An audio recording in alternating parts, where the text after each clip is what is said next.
The most quoted verse of the Bible is John 3:16. ഏറ്റവും കൂടുതൽ ഉദ്ധരിക്കപ്പെട്ട ഒരു ദൈവവചനമാണ് യോഹന്നാന്റെ സുവിശേഷം 3-ാം അധ്യായം 16-ാം വാക്യം. God so loved the world that he gave his only begotten Son, that whosoever believes in him shall not perish but have eternal life. തൻ്റെ ഏകജാതനായ പുത്രനിൽ വിശ്വസിച്ച് ഏവരും നശിച്ചു പോകാതെ നിത്യജീവൻ പ്രാപിക്കേണ്ടതിന് സ്വന്തം പുത്രനെ തരത്തക്കവണ്ണം അവൻ നമ്മളെ അത്യധികം സ്നേഹിച്ചു. ആമേൻ. See, it's good to look into this familiar verse. വളരെ സുപരിചിതമായ ഇങ്ങനത്തെ ദൈവവചനം നോക്കുന്നത് വളരെ നല്ലതാണ്. There's so much hidden there. വളരെ കാര്യങ്ങൾ അതിനകത്ത് മറഞ്ഞിരിപ്പുണ്ട്. Let me bring out a certain important aspect out of it.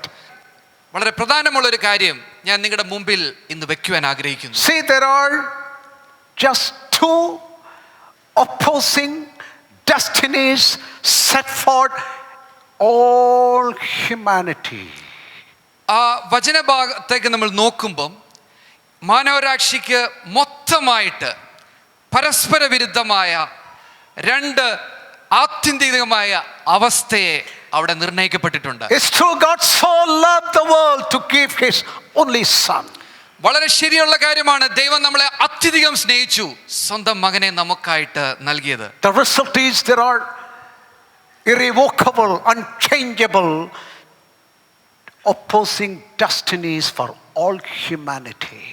അതിൻ്റെ ആകത്തുക നമ്മുടെ മുമ്പിൽ രണ്ട് ആത്യന്തികമായ അവസ്ഥ വെച്ചിട്ടുണ്ട്, നിർണയിക്കപ്പെട്ടിട്ടുണ്ട്. Eternal life, നിത്യജീവൻ, perishing forever. നാശത്തിലേക്ക് വീഴുന്ന ഒരു ജീവിതം. And there is no middle destiny between these both.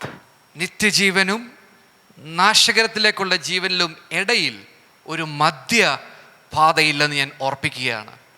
Eternal life, it is literally means life without end. നിത്യജീവൻ കൊണ്ട് ഉദ്ദേശിക്കുന്നത് ഒരു അവസാനമില്ലാത്ത ഒരു ജീവിതത്തെ പറ്റിയാണ് ഉദ്ദേശിക്കുന്നത്. But it means more. It's the very life of God with all the qualities of divine life. പക്ഷേ അത് മാത്രമല്ല, ദൈവത്തിൻ്റെ തന്നെ സ്വന്തം ജീവൻ, ദിവ്യമായ ജീവിതത്തിൻ്റെ എല്ലാ സവിശേഷതകളും ചേർന്ന ദൈവത്തിൻ്റെ ജീവനാണ് നിത്യജീവൻ കൊണ്ട് വിശുദ്ധ വേദപുസ്തകം ഉദ്ദേശിച്ചിരിക്കുന്നത്. Which is holy, അത് വളരെ വിശുദ്ധമുള്ളതാണ്, faithful, അത് വിശ്വസ്തതയുള്ളതാണ്, pure. പരിശുദ്ധമായ കാര്യമാണ്. It's loving, വളരെ സ്നേഹം നിറഞ്ഞൊരു ജീവനാണ്, forgiving, ക്ഷമിക്കുന്ന ജീവനാണ്, forbearing, എല്ലാം സഹിക്കുന്ന ഒരു ജീവനാണ്, all virtuous. എല്ലാ സവിശേഷതകളും നിറഞ്ഞ ഒരു ജീവനാണ്, full of the fruits of the Spirit. പരിശുദ്ധാത്മാവിൻ്റെ എല്ലാ ഫലങ്ങളും നിറഞ്ഞൊരു ജീവനാണ് നിത്യജീവൻ. On the other side, it's set up perishing. എന്നാൽ മറുഭാഗത്ത് ഒരു നാശത്തിലേക്കുള്ള ഒരു പാതയാണ്. Literally means it's death and hell. അതിൻ്റെ എല്ലാ അർത്ഥത്തിലും പറഞ്ഞാൽ നാശകരമായ ജീവിതം കൊണ്ട് ഉദ്ദേശിക്കുന്നത് മരണവും നരകവുമാണ്. But at present, it means a life without God. എന്നാൽ വർത്തമാനകാലമായി ഉദ്ദേശിക്കുകയാണെങ്കിൽ ദൈവം ഇല്ലാത്ത ഒരു ജീവിതത്തെയാണ് അത് സൂചിപ്പിക്കുന്നത്. A life devoid of eternal life. നിത്യജീവൻ ഇല്ലാത്ത ഒരു ജീവിതം, A life corrupt with sin. പാപത്താൽ ദൂഷിതമായ ഒരു ജീവിതം, A life without meaning, purpose and hope.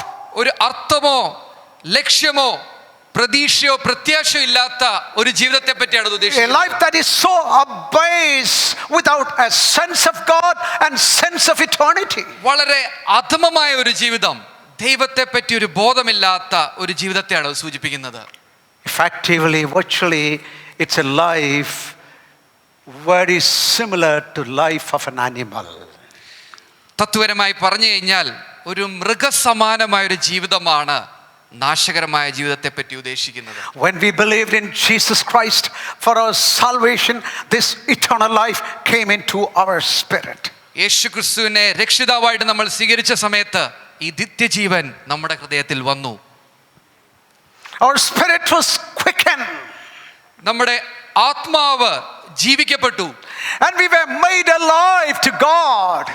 ദൈവത്തോട് നമുക്ക് സജീവമാക്കപ്പെട്ടു. And we were made alive to the realm of the spirit. പരിശുദ്ധാത്മാവിന്റെ തലങ്ങളിലേക്ക് നമ്മൾ A സജീവമാക്കപ്പെട്ടു. great inward change happened within us. ഒരു വലിയ ഒരു മാറ്റം നമ്മുടെ ഹൃദയത്തിൽ സംഭവിച്ചു. Praise the Lord. Hallelujah. Now Paul writes to Galatians, if you sow in the spirit, you shall reap eternal life. പൗലോസ് ഗലാത്യർക്ക് എഴുതിയ ലേഖനത്തിൽ ഇങ്ങനെ പ്രതിപാദിച്ചിട്ടുണ്ട്, പരിശുദ്ധാത്മാവിൽ വിതയ്ക്കുകയും നിത്യജീവൻ കൊയ്യുകയും ചെയ്യുന്ന See, കാര്യം. Galatians are people who already have the eternal life in their spirit. ഗലാത്യർക്ക് എഴുതിയ ലേഖനത്തിൽ ഗലാത്യർ എല്ലാവരും നിത്യജീവൻ പ്രാപിച്ചവരാണ്. But now Paul says eternal life is something for you to go on appropriating progressively. എന്നാൽ വിശുദ്ധ പൗലോസ് ഇത് പറയുന്നത് നിത്യജീവൻ നമ്മൾ ഒരു വർധനവോടുകൂടിയും നമ്മൾ പ്രതീക്ഷയോടുകൂടിയും കൂട്ടിക്കൂട്ടി വരേണ്ട ഒരു കാര്യമാണ്. Having received eternal life, you should be more and more abounding in eternal life in your daily walk. നിത്യജീവൻ കർത്താവിനെ രക്ഷിതാവായിട്ട് സ്വീകരിക്കുന്ന സമയത്ത് അതിന്റെ അളവ് ദൈനംദിന ജീവിതത്തിൽ കൂട്ടിക്കൂട്ടിക്കൊണ്ട് വരേണ്ട ആവശ്യകത. Now Paul says to Titus of eternal life as to hope for eternal life. തീത്തോസിനോട് പൗലോസ് പറയുമ്പം നിത്യജീവനെ പറ്റി പ്രത്യാശ വെക്കുന്നതിനെ പറ്റി പറയുന്നു. You already have eternal life, then what is to hope for eternal life? നമുക്ക് നിത്യജീവൻ ഉണ്ട്, എന്നാൽ വീണ്ടും അതിനെപ്പറ്റി പ്രതീക്ഷിക്കുന്നത് എന്തിനാണ്? We are hoping for the fullness of eternal life. നിത്യജീവന്റെ സമ്പൂർണതയാണ് നമ്മൾ പ്രതീക്ഷിക്കുന്നത്. We have it, നമുക്കതുണ്ട്, and we appropriate ongoing. പക്ഷേ നമ്മൾ നമ്മുടെ ദൈനംദിന ജീവിതത്തിൽ മുമ്പോട്ട് വരുമ്പം അതിന്റെ അളവ് കൂട്ടിക്കൂട്ടി വരികയാണ് ചെയ്യുന്നത്. And we still hope for the fullness of eternal life. നമ്മൾ ഇപ്പോഴും Amen. അതിന്റെ പരിപൂർണതയ്ക്ക് വേണ്ടി പ്രത്യാശ വെച്ചുകൊണ്ടിരിക്കുകയാണ്. This means eternal life is past. അതിന്റെ അർത്ഥം നിത്യജീവൻ ഭൂതകാലത്ത് നടന്നൊരു കാര്യമാണ്, And of the present. അത് വർത്തമാനകാലത്ത് നടന്നുകൊണ്ടിരിക്കുന്നു, And for a hope for the future. അത് ഭാവി കാലത്തേക്ക് നമ്മൾ പ്രതീക്ഷ വെച്ചുകൊണ്ടിരിക്കുന്നു. Amen. Amen. Let's turn to Romans 6:22. നമുക്ക് റോമർക്ക് എഴുതിയ ലേഖനം 6:22 What happens when this eternal life remains and works within us? എന്താണ് നിത്യജീവൻ നമ്മുടെ ഉള്ളിൽ ഉള്ളപ്പോൾ സംഭവിക്കുക? Yes. എന്നാൽ ഇപ്പോൾ പാപത്തിൽ നിന്ന് സ്വാതന്ത്ര്യം പ്രാപിച്ച് ദൈവത്തിന് ദാസന്മാരായിരിക്കാൻ നിങ്ങൾക്ക് ലഭിക്കുന്ന ഫലം വിശുദ്ധീകരണവും അതിന്റെ അന്തം നിത്യജീവനുമാകുന്നു. See, here it's told of being free from sin. ഇവിടെ അത് പറയുന്നത് പാപത്തിൽ നിന്ന് സ്വാതന്ത്ര്യം വന്ന കാര്യം, Then becoming a servant of God. അതിനുശേഷം ദൈവത്തിന്റെ ദാസന്മാരായി തീരുക, Then experience sanctification. അതിനുശേഷം വിശുദ്ധീകരണം പ്രാപിക്കുക, And then says of eternal life. അതിന്റെ പരിസമാപ്തി യേശുവിലുള്ള നിത്യജീവൻ. Please take note. It should have been told of eternal life in the beginning and rest later. നിങ്ങളൊന്ന് ശ്രദ്ധിക്കണമേ, ഇങ്ങനെ പറയണമായിരുന്നു, നിത്യജീവൻ തുടക്കത്തിൽ പറയുക, അതിനുശേഷം ബാക്കി കാര്യങ്ങൾ അതിനോട് ചേർന്ന് But വരുന്നതിനായിട്ട്. see here, it's told at the end. പക്ഷെ ഇവിടെ നോക്കുകയാണെങ്കിൽ നിത്യജീവൻ പരിസമാപ്തിയായിട്ടാണ് പറയുന്നത്. See, when we believed our Lord, നമ്മൾ നമ്മുടെ കർത്താവിനെ വിശ്വസിക്കുമ്പോൾ eternal life came into our spirit. നിത്യജീവൻ നമ്മുടെ ആത്മാവിലേക്ക് വന്നു. And the more we give into our heart and mind to the work of eternal life, നിത്യജീവന്റെ ആ വലിയ പ്രവൃത്തിയിലേക്ക് നമ്മുടെ ഹൃദയവും നമ്മുടെ മനസ്സും നമ്മൾ വെക്കുമ്പോൾ we become subject to the dynamics of eternal life, powerfully working within us. നമ്മൾ പതുക്കെ പതുക്കെ യേശുക്രിസ്തുവിന്റെ ആ നിത്യജീവനിലേക്കുള്ള വലിയ പ്രവൃത്തിയുടെ കീഴിൽ നമ്മൾ ശക്തി പ്രാപിച്ച് വരികയാണ്. The dynamics of eternal life working powerfully within us. നിത്യജീവന്റെ ആ യഥാർത്ഥ ശക്തി നമ്മുടെ ജീവിതത്തിൽ ഒരു വലിയ കാര്യമായിട്ട് പ്രവർത്തിക്കുന്നത് നമ്മൾ പതുക്കെ പതുക്കെ നമ്മുടെ ജീവിതത്തിലേക്ക് നമ്മുടെ മനസ്സും നമ്മുടെ എല്ലാ കാര്യങ്ങളും അതിനായിട്ട് When അർപ്പിക്കുകയാണ്. we really experience that wonderful condition, നമ്മൾ നമ്മുടെ യഥാർത്ഥ അനുഗ്രഹിക്കപ്പെട്ട ആ അവസ്ഥ നാം അനുഭവിക്കുമ്പോൾ we find things we never thought would move starts moving.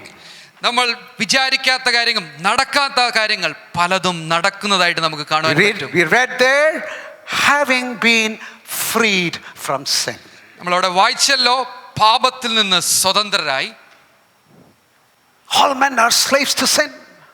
എല്ലാ മനുഷ്യരും പാപത്തിന്റെ അടിമകളാണ്. And even after coming to Christ, we see believers are still slaves to sin. കർത്താവിനെ അറിഞ്ഞതിനു ശേഷവും നമ്മൾ വിശ്വാസികൾ ഇപ്പോഴും പാപത്തിന് അടിമകളാണ്. Yes, we are justified, yet continuing to sin. നമ്മൾ നീതീകരിക്കപ്പെട്ടിട്ടുണ്ട്, പക്ഷേ വീണ്ടും നമ്മൾ പാപത്തിന് അടിമകളായിട്ടാണ് When you ജീവിക്കുന്നത്. know the power of eternal life, നമ്മൾ നിത്യജീവന്റെ ആ ശക്തി അറിയുമ്പോൾ you'll be freed from the lordship, mastery of sin. നമ്മൾ പാപത്തിന്റെ അധികാരത്തിൽ നിന്ന് നമ്മൾ പുറത്തു വരികയാണ് ചെയ്യുന്നത്. Earlier when sin said something to look, go, do, we just did. നേരത്തെ പാപം നമ്മളോട് പറയാണ്, ഒരു കാര്യം നോക്ക്, ഒരു കാര്യം തിരിക്ക്, ഒരു കാര്യം ചെയ്യ് എന്ന് പറയുമ്പോൾ നമ്മൾ അവിടെ തന്നെ ഇരിക്കുക ചെയ്യുന്നത്. Now by the power of eternal life, എന്നാൽ ഇന്ന് നിത്യജീവന്റെ ശക്തിയാൽ we have broken free from the clutches of the power of sin. നമ്മൾ പാപത്തിന്റെ ചങ്ങലകൾ പൊട്ടിച്ചാണ് നമ്മൾ അതിൽ നിന്ന് പുറത്തു വന്നത്. Every amen. believer can stop sinning. എല്ലാ വിശ്വാസികൾക്കും പാപം ചെയ്യുന്നത് നിർത്തുവാൻ പറ്റും. When you have that freedom, the immediate result is you become a servant of God. നമുക്ക് ആ സ്വാതന്ത്ര്യം ലഭിക്കുമ്പോൾ, പാപത്തിന്റെ ചങ്ങല പൊട്ടിച്ചെറിഞ്ഞ് കിട്ടുമ്പോൾ നമ്മൾ കർത്താവിന്റെ ദാസന്മാരായി തീരുകയാണ് ചെയ്യുന്നത്. Who is a servant of God? നമ്മൾ നമ്മളെ തന്നെ ദൈവദാസന്മാരായി കാണുക. Who is a servant of God? ദൈവദാസന്മാർ ആരാണ്? Pastor? പാസ്റ്റർ ആണോ? Christian minister? ദൈവ No, ശുശ്രൂഷയിലായിരിക്കുന്നവരാണോ? they are especially on the stage with servants of God. അവരെല്ലാം നമ്മൾ സ്റ്റേജിൽ ദൈവദാസന്മാരായിട്ടാണ് കാണുന്നത്. A servant of God is one who is free from sin. ദൈവത്തിന്റെ ദാസന്മാരെന്ന് പറയുന്നത് പാപത്തിൽ നിന്ന് വിമുക്തരായവരാണ്. And when you are free from sin, the other side, you become a servant of God. നമ്മൾ പാപത്തിൽ നിന്ന് സ്വാതന്ത്ര്യം ലഭിക്കുന്ന സമയത്ത് മറ്റൊരു ഭാഗത്ത് നമ്മൾ ദൈവത്തിന്റെ ദാസരായി തീരുകയാണ്. Yes, we give ourselves to everything the Lord wants us to do. നമ്മൾ എന്തൊക്കെയാണ് നമ്മുടെ കർത്താവിന് നമ്മളിൽ കൂടെ ചെയ്യാൻ ആഗ്രഹിക്കുന്നത്, നമ്മൾ കർത്താവിലേക്ക് വിട്ടുകൊടുക്കുന്നതായിട്ട് അനുഭവിക്കാൻ തുടങ്ങും. Yes, Lord. Yes, Lord. I am here. I'm going to do that. Talk to me. Tell me. This is a kind of attitude we maintain. We have a servant of God. നമ്മൾ ആ സമയം തൊട്ട് നമ്മുടെ സ്വഭാവം മാറും. കർത്താവേ, എന്താണ് ഞാൻ ചെയ്യേണ്ടത്, ഞാൻ ഇത് ചെയ്യാം എന്നുള്ള സ്വഭാവത്തിലേക്ക് നമ്മൾ വരുന്നതായിട്ടും വരും. And when you become a servant of God, the result is sanctification. നിങ്ങൾ ദൈവദാസന്മാരാകുന്ന സമയത്ത് അതിൻ്റെ റിസൾട്ട് എന്ന് പറയുന്നത് വിശുദ്ധീകരണമാണ്. The more you obey the Lord, the more you will be sanctified. എത്രത്തോളം നിങ്ങൾ ദൈവത്തെ അനുസരിക്കാൻ ശ്രമിക്കുന്നുവോ അത്രത്തോളം നിങ്ങൾ വിശുദ്ധീകരിക്കപ്പെടുകയാണ് ചെയ്യുന്നത്. And further again, the result of sanctification is eternal life. ആ വിശുദ്ധീകരണത്തിന്റെ പരിസമാപ്തി എന്ന് പറയുന്നത് നിത്യജീവനാണ്. Amen. Amen. See, when the life of God came into your spirit, it was hidden in your spirit. നിത്യജീവൻ നിങ്ങൾ ആദ്യം ലഭിക്കുന്ന സമയത്ത് നമ്മുടെ ആത്മാവിൽ അത് മറഞ്ഞിരിക്കുകയാണ് ചെയ്യുന്നത്. Now as this power of eternal life works in you, from freedom to freedom and from sanctification, എന്നാൽ now that hidden life is manifest to others. നമ്മളെ തന്നെ ആ നിത്യജീവന് നമ്മൾ വിട്ടുകൊടുക്കുന്ന സമയത്ത്, നമ്മൾ സ്വാതന്ത്ര്യത്തിലേക്ക് പോകുന്ന സമയത്ത്, വിശുദ്ധീകരണത്തിൽ നിന്ന് വിശുദ്ധീകരണത്തിലേക്ക് പോകുന്ന സമയത്ത് പതുക്കെ പതുക്കെ നിത്യജീവൻ പുറത്ത് പ്രകടമാകുവാൻ തുടങ്ങും. Now why people are not in this powerful process of eternal life? എന്തുകൊണ്ടാണ് ഇത്രയും ശക്തികരമായ നിത്യജീവന്റെ ആ പ്രക്രിയയിൽ ആൾക്കാർ വരാത്തത്? Simple. വളരെ എളുപ്പമാണ് ആ കാര്യം. They don't take God seriously. ദൈവത്തെ സുപ്രധാനമായി കാണാത്തതാണ് നിത്യജീവന്റെ ശക്തി വിശ്വാസികൾ അറിയാത്തത്. They don't take God's word as certain, immutable and absolute. ദൈവത്തിന്റെ വചനം അവർ ഒരിക്കലും മാറ്റമില്ലാത്തത്, അസന്ദിഗ്ധമായിട്ടുള്ള കാര്യം ആയിട്ട് അവർ കാണുന്നില്ല. And they have not concluded their life on the foot of the cross. അവർ കർത്താവിന്റെ കാൽവറിയിൽ അവരുടെ ജീവിതം ഒരു തീർപ്പായിട്ട് കൽപ്പിച്ചിട്ടില്ല. Song, church, clapping, joy, but not a surrendered life. പാട്ടുപാടുക, കൈയടിക്കുക, എല്ലാത്തിനകത്തും ഇൻവോൾവ് ആയിട്ട് നിൽക്കുക, പക്ഷേ കർത്താവില് സറണ്ടർ ആയിട്ട് അവരുടെ ജീവിതം കൊണ്ടുവന്നിട്ടില്ല. And their life is not life-centered. അവരുടെ ജീവിതം ജീവകേന്ദ്രിതമല്ല, Doctrine-centered, ഉപദേശത്താൽ കേന്ദ്രിതമാണ്, church-centered, സഭയിൽ കേന്ദ്രിതമാണ്, activity-centered, പ്രവർത്തനയിൽ കേന്ദ്രിതമാണ്, a good life-centered, lot of things. നല്ല ജീവിതത്തിൽ കേന്ദ്രീകൃതമാണ്. അതുപോലെ പല കാര്യങ്ങൾ കേന്ദ്രബിന്ദുവായിട്ടാണ് അവർ But ജീവിക്കുന്നത്. not life, eternal life-centered. എന്നാൽ നിത്യജീവൻ കേന്ദ്രീകൃതമായ ഒരു ജീവിതം And they don't have a deep aspiration for God and His kingdom and things concerning അവർക്ക് God. ദൈവമോ ദൈവരാജ്യത്തെ പറ്റിയോ ദൈവത്തിന്റെ പദ്ധതികളെ പറ്റിയോ ഒരു അഭിവാജ്ഞ അവർക്ക് ഇല്ല എന്നുള്ളതാണ്. And the result is a mediocre life, a lukewarm life.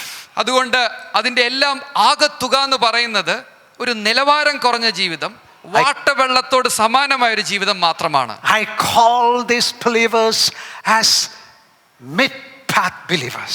ഞാൻ ഇങ്ങനെയുള്ള വിശ്വാസികളെ മധ്യപാത വിശ്വാസികൾ എന്നാണ് ഞാൻ വിളിക്കുന്നത്. Not in the path of eternal life is Christ opened His veil of the flesh and opened for us, not the life that Christ has given for us. അവരൊരു മധ്യപാത വിശ്വാസിയാണ്. അവർ തിരഞ്ഞെടുത്തിരിക്കുന്നത് സ്വന്തം ദേഹമെന്ന തിരശീല ചീന്തി ഒരു വലിയ സമ്പൂർണമായ ഒരു പാത നമുക്ക് തുറന്നു തന്ന ആ വഴിയല്ല. And not the path of eternal life where sinners do everything and perish. പക്ഷേ അവർ തിരഞ്ഞെടുത്തിരിക്കുന്ന പാത പാപികളെല്ലാം തിരഞ്ഞെടുത്ത് നാശത്തിലേക്ക് പോകുന്ന ഒരു പാതയല്ല. It is a middle path. അതൊരു മധ്യപാതയാണ്. The middle path believers. മധ്യപാത വിശ്വാസികൾ. John Bunyan, he writes of the pilgrim to portray what true Christian life means. John Bunyan പരദേശി മോക്ഷയാത്രയില് ആ പരദേശിയുടെ ജീവിതം വിവരിക്കുന്നുണ്ട്. And John Bunyan also speaks of the byway believers.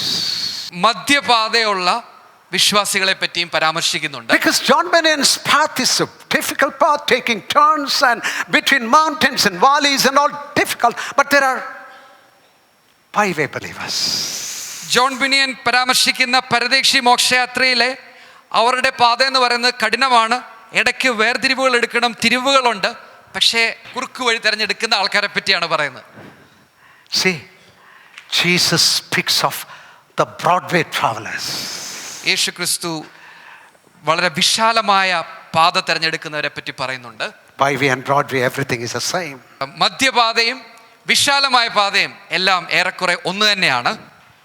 What are the characteristics of this midway believers? എന്താണ് ഈ മധ്യപാതയിലൂടെ പോകുന്ന വിശ്വാസികളുടെ സവിശേഷതകൾ? They have a form of godliness. അവർക്ക് ദൈവബോധത്തിന്റെ ഒരു വേഷം അവർ അണിഞ്ഞിട്ടുണ്ട്. Yeah. A form of prayer, ഒരു പ്രാർത്ഥനയുടെ ഒരു ബാഹ്യരൂപം, a worship form. ആരാധനയുടെ ഒരു ബാഹ്യരൂപം, Everything in an external way. ഒരു ബാഹ്യരൂപത്തിൽ എല്ലാ കാര്യങ്ങളും ഉണ്ടെന്ന് തോന്നുന്ന ഒരു But they don't have the power of godliness, the reality of godliness. യഥാർത്ഥ ദൈവത്തിന്റെ ശക്തി, ആ യാഥാർത്ഥ്യം അവർക്കില്ല. Yeah, they're religious, അവര് മതഭക്തരാണ്, interested in all spiritual matters, എല്ലാ ആത്മീയ കാര്യങ്ങളിലും തൽപരരാണ്, present in every spiritual meeting, എല്ലാ ആത്മീയ യോഗങ്ങളിലും അവർ പങ്കെടുക്കാറുണ്ട്, very active about in the things of God, എല്ലാ കാര്യത്തിലും പ്രവർത്തിക്കുന്നവരാണ്, even pay their money for the things of God. കൃത്യസമയത്ത് അവർ അവരുടെ ധനം കൊടുക്കുന്നവരാണ്. Yes, look for them for the 5 years, it's all the same. Last 5 years they're very same.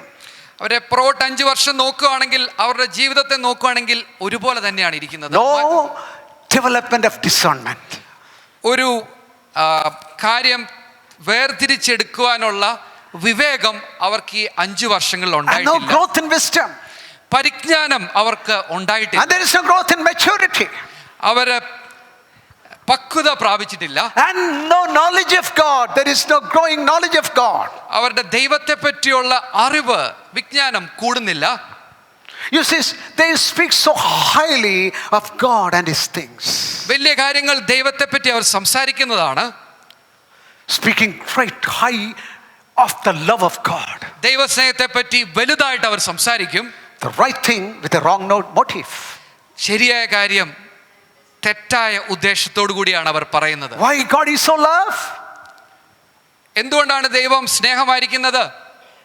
To cover their own ways.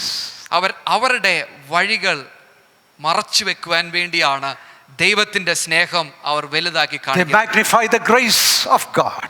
ദൈവത്തിന്റെ കൃപ അവർ വലുതാക്കി കാണിക്കുക. To cover their ungodliness. അവരുടെ അഭക്തി മറച്ചു വെക്കുവാൻ They വേണ്ടിയാണ്. speak on the greatness of the faithfulness of God. അവർ ദൈവത്തിന്റെ വലുമയും ദൈവത്തിന്റെ വിശ്വാസ്യതയും പറ്റി പറയും.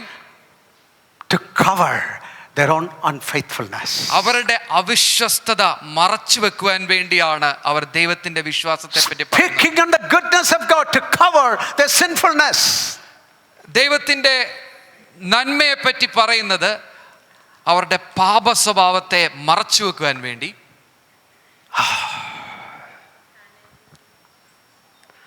When I was a young Christian, ഞാൻ യുവാവായിരുന്ന സമയത്ത്, വിശ്വാസിയായിരുന്ന സമയത്ത്, a nearby high school headmaster once met me.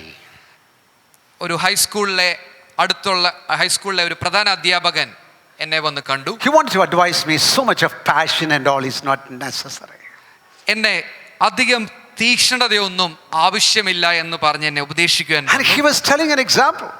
അതിനുശേഷം അദ്ദേഹം ഒരു ഉദാഹരണം പറയുകയുണ്ടായി. He said, you know, every year we give a certain grace mark to children and we get them pass the exam. അദ്ദേഹം ഇങ്ങനെ പറയുകയുണ്ടായി, എല്ലാ വർഷവും കൂടുതൽ ആൾക്കാരെ ജയിപ്പിക്കുവാൻ വേണ്ടി ഞങ്ങൾ മോഡറേഷൻ കൊടുക്കാറുണ്ട്. You know, there's no need of such a passion and all. God is so gracious. At the end, God will give such grace mark to everybody and take us all to heaven. അതുകൊണ്ട് അറിയാമല്ലോ, ദൈവവും അതുപോലെ തന്നെയാണ്. ഇത്രയും തീക്ഷ്ണതയോടൊന്നും ആവശ്യമില്ല. ദൈവവും നമുക്ക് എല്ലാ കാര്യങ്ങളും ഒരു മോഡറേഷൻ തന്ന് നമ്മളെ കൊണ്ടുപോയിക്കോളും. These mid-path believers live with this notion. മധ്യപാത വിശ്വാസികൾ ഇങ്ങനെ ഒരു തത്വത്തിലാണ് വിശ്വസിച്ചുകൊണ്ട് That നടക്കുന്നത്. God there with that white beard, that old man is very kind man. വളരെ വെളുത്ത താടിയുള്ള ദൈവം വളരെ മനസ്സലിവുള്ള ദൈവമാണ്. You know, he is so kind and he understands and he is very considerate.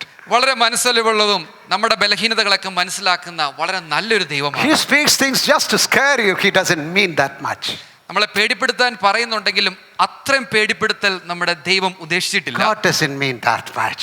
അത്രയും കഠിനമായി ദൈവം ഉദ്ദേശിച്ചിട്ടില്ല. The biggest theology of the compromisers is the theology of grace mark. എല്ലാ കാര്യത്തിലും അയവുള്ള ഒരു വിശ്വാസിയുടെ തിയോളജി, അടിസ്ഥാനം എന്ന് പറയുന്നത് ദൈവം അധിക കൃപാലുവാണ് എന്നുള്ള കാര്യമാണ്. Amen. Amen. There is either eternal life or perdition. ഒന്നെങ്കിൽ നിത്യജീവൻ അല്ലെങ്കിൽ നാശകരമായ There is പാത. a way to life or the way of perdition. നിത്യജീവനിലേക്കൊരു വഴി, നാശത്തിലേക്കൊരു വഴി. Church is not a midway. സഭ എന്ന് പറയുന്നത് ഒരു മധ്യപാതയല്ല. Work in ministry is not a midway. ശുശ്രൂഷയിൽ പങ്കാളികളാകുന്നത് ഒരു മധ്യപാതയല്ല. Midway is Christ. Take him seriously. കർത്താവിനെ അതിപ്രധാനമായി കാണുക എന്നുള്ളതാണ് മുഖ്യം. That is eternal life. അതാണ് നിത്യജീവൻ. The rest is perdition. ബാക്കിയെല്ലാം നിത്യമായ നാശത്തിലേക്കുള്ള വഴിയാണ്. Rise up എഴുന്നേൽക്കുക from your half-heartedness, അല്പഹൃദയത്തിൽ നിന്ന്, from your compromise, അയവുള്ള ജീവിതത്തിൽ നിന്ന്, from your secret sin, നിങ്ങളുടെ മറഞ്ഞിരിക്കുന്ന പാപത്തിൽ from നിന്നും, your materialism and worldliness. ഭൗതികത്തിൽ നിന്നും ലൗകിക ബോധത്തിൽ നിന്നും Rise up, അതിൽ നിന്ന് എണീക്കുക, rise up, എണീക്കുക, rise up. എണീക്കുക. Calvary came for you. Calvary നിങ്ങൾക്കായിട്ടാണ് വന്നിരിക്കുന്നത്. God's love and all what he could give is given to you.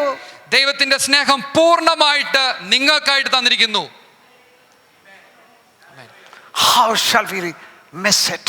എങ്ങനെ നമുക്കത് നഷ്ടപ്പെടുത്താനാകും? Rise up, repent and turn to the Lord. മാനസാന്തരത്തോടെ നിങ്ങൾ എണീക്കുക, Be restored to Christ's way of eternal life. കർത്താവിലേക്ക് നിങ്ങൾ തിരിച്ചു വരിക, Make your life glorious. നിങ്ങളുടെ ജീവിതം അത്യനുഗ്രഹമാക്കുക. It's a wonderful life. ഇത് വളരെ അനുഗ്രഹിക്കപ്പെട്ട ജീവിതം, Joyous life. ഇത്രയും സന്തോഷമുള്ള ജീവിതം, Glorious life. ഇത്രയും വലിമയുള്ള ജീവിതം. God was so merciful to give this gospel to us. ദൈവം അത്രയ്ക്ക് മനസ്സലിവുള്ള ദൈവമായിരുന്നു. Many others didn't have this opportunity. മറ്റാർക്കും ഇങ്ങനെയുള്ള ഒരു അവസരമില്ലായിരുന്നപ്പം ദൈവം നമുക്കൊരു We അവസരം heard this ലഭ്യമാക്കി. gospel. നമുക്ക് ഈ സുവിശേഷം കേൾക്കുവാനിടയായി. Let us follow him. നമുക്ക് ദൈവത്തെ അനുഗമിക്കാം, Believe him. അവനിൽ വിശ്വസിക്കാം, Hold on to eternal life. അവനിൽ തന്നെ പിടിക്കാം, മുറുകെ പിടിക്കാം. And walk our way. എന്നിട്ട് നമുക്ക് നമ്മുടെ വഴികളിൽ മുമ്പോട്ട് പോകാം. God bless you. ദൈവം നിങ്ങളെ അനുഗ്രഹിക്കട്ടെ. So we shall pray. നമുക്ക് പ്രാർത്ഥിക്കാം. Lord, thank you for your word. കർത്താവേ, അങ്ങ് നൽകിയ വചനത്തിനായിട്ട് നന്ദി പറയുന്നു. You never lie. അങ്ങ് ഒരിക്കലും നുണ പറയാറില്ല. What you say is always yes, and your no is always no. അങ്ങ് ഏതൊക്കെ ഉവ്വെന്ന് പറയുന്നത് ഉവ്വ് എന്നുള്ളതാണ്, വേണ്ട എന്ന് പറയുന്നത് വേണ്ട എന്നുള്ളതാണ്. When we walk faithfully in your way, അങ്ങയുടെ വഴിയിൽ സത്യസന്ധമായി ഞങ്ങൾ നടക്കുമ്പോൾ thank you, your presence is with us. ഞങ്ങൾക്ക് അങ്ങയുടെ സാന്നിധ്യം ലഭ്യമാക്കിയതിനായി പ്രത്യേകം നന്ദി പറയുന്നു. Your hand is over us. അങ്ങയുടെ കരം ഞങ്ങളുടെ മേലുള്ളതിനായി നന്ദി. And Lord, your promises are for us.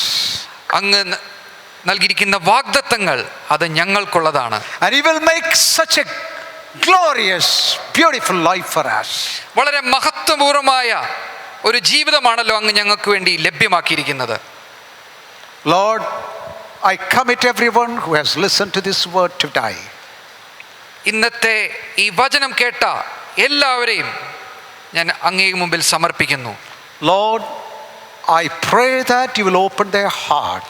നാഥാ, ഞങ്ങൾ പ്രാർത്ഥിക്കുന്നു അവരുടെ ഹൃദയം തുറക്കണമേ. നിങ്ങൾ പ്രത്യേകം They will പ്രാർത്ഥിക്കുന്നു. choose the path of life. അവരെ നിർബന്ധമായും ജീവന്റെ വഴി തിരഞ്ഞെടുക്കണമെന്ന് ഞങ്ങൾ പ്രാർത്ഥിക്കുന്നു. And they will choose the living word for their life. ജീവനുള്ള വചനം, അവരുടെ ജീവിതത്തിന് ആവശ്യമായ ജീവനുള്ള വചനം അവർ തിരഞ്ഞെടുക്കുമെന്ന് ഞങ്ങൾ പ്രാർത്ഥിക്കുന്നു. And everyone will make a serious turn today in following our Lord. കർത്താവിനെ പിന്തുടരുന്ന കാര്യത്തിൽ ഗൗരവമായി ഇന്നൊരു തീരുമാനം എടുക്കുമെന്ന് ഞങ്ങൾ പ്രാർത്ഥിക്കുന്നു. In Christ's precious name I ask. കർത്താവായ യേശുക്രിസ്തുവിന്റെ അതുല്യമായ നാമത്തിൽ ഞങ്ങൾ ചോദിക്കുന്നു. Amen. ആമേൻ, ആമേൻ.